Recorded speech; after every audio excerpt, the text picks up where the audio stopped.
drop the ball right here. If you don't, why not come back here where it's mowed? You don't have a dictated place for your drop.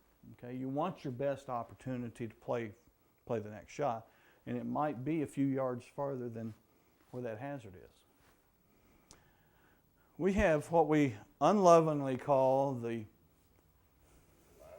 line of flight. Thank you. There's no such thing, folks. The rules of golf, there's no such thing as line of flight. There's no reference to where you drop it on a line of flight. So just forget about line of flight. It's my preaching all in one sum. Playing the ball as it lies may mean altering your attire in some cases. Just ask Jean van de Velde about the British Open.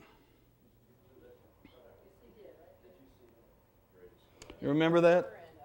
You remember? I mean, he won it. He had it won. And he just, absolutely. Now, what's he sitting on? Red or yellow? Yellow, okay. So he had the three options that we just gave him, okay? Now, let's add a couple more options to it. Lateral water hazard has a red indicator. You play the ball as it lies. Or, again, you go back to the stroke. Stroke and distance, back to the tee. Where's the last point it crossed? Right there where that intersects. So that's your third option.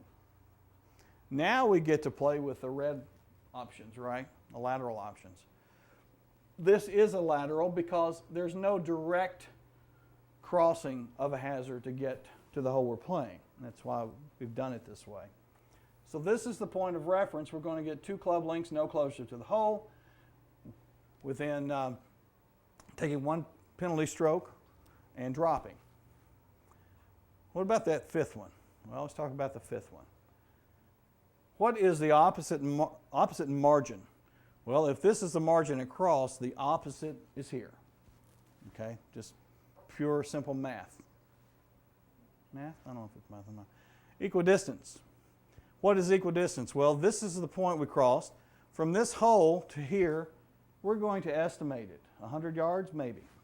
So when we take our relief over here for the 5th option, that has to be as near as we can get to 100 yards also. Equal distance. A handy use of your range-finding device. Oh boy. Range finders galore. And as Dave loves to say, no line of flight. Now, why in the world would you ever take this option over the rest of these?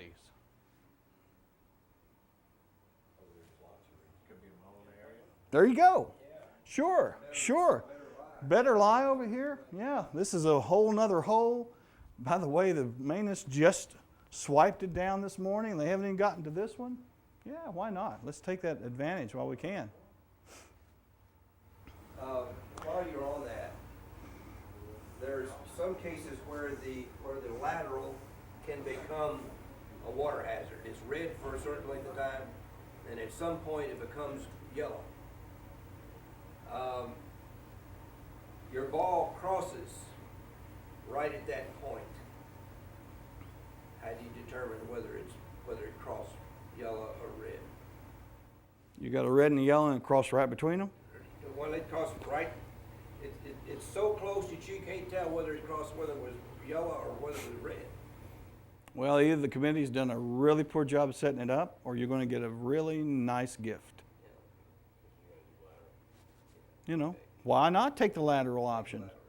Sure. I'm not going to tell you can't, because I can't tell if it went over this one or this one. Yeah. And that's the way you want them. Always mark it with a red and a yellow, not just one saying this stopped and this is going on, okay? It would have absolutely nothing to do with the ball landing. No, it has to do where it crossed. That's exactly right. All the world is right, I understand now that Phil Mickelson has won again. Pebble Beach. So I guess we can move on now. This is obviously one of the premier lateral hazard holes in the world. And so just to commemorate that,